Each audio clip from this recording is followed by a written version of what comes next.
Is NASA going to nuke the moon? Okay, so no, NASA's not really going to nuke the moon, but apparently with the Artemis missions moving forward and the more ambitious space plans for NASA in the next decade, they will be using nuclear power for some of their Mars and moon missions. So the other options would be some form of chemical energy, fossil fuels, or solar or renewable. There's not really much you can get off of the surface of the moon or Mars other than solar.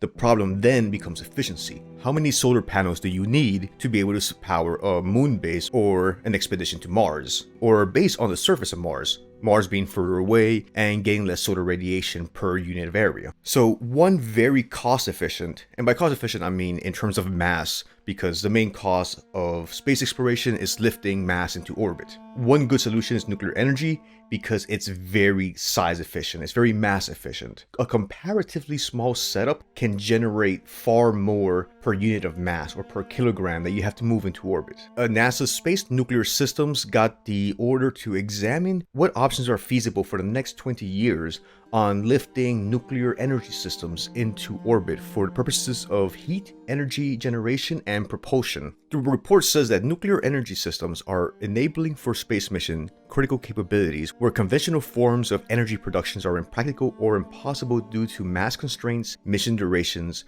or distance from the sun. So once a mission goes from Earth to the moon or Earth to Mars, it has to take all the energy it's gonna need with it on board, unless it plans on using solar panels, which will be of limited use the further away you get from the sun. The energy from the sun drops off quite exponentially, so moving a small distance away from the sun means you get a disproportionate drop in energy density. Something that stood out to me is that there's a major emphasis on releasing heat. How do you expel the excess heat from generating power from nuclear radiation? So if you look at a lot of these diagrams of different energy generators, you'll notice that they have a large disk or fin area, which is meant to increase surface area to better enable it to release heat. Kind of like how a heat sink in a computer is meant to increase surface area to have better transmission with air and release heat more efficiently. One of the reasons why you don't want to use nuclear energy for anything going into orbit is what if something goes wrong? What is a possible fallout if, for example, a rocket blows up with a nuclear payload on a launch pad, downwind from a population center or anywhere where there might be people? You can't get a weapon grade explosion out of these because they wouldn't be using uranium that's enriched to a sufficient degree that you can get such a violent reaction such as a nuclear explosion. So mostly these are lower grade enriched, energy grade but not weapons grade.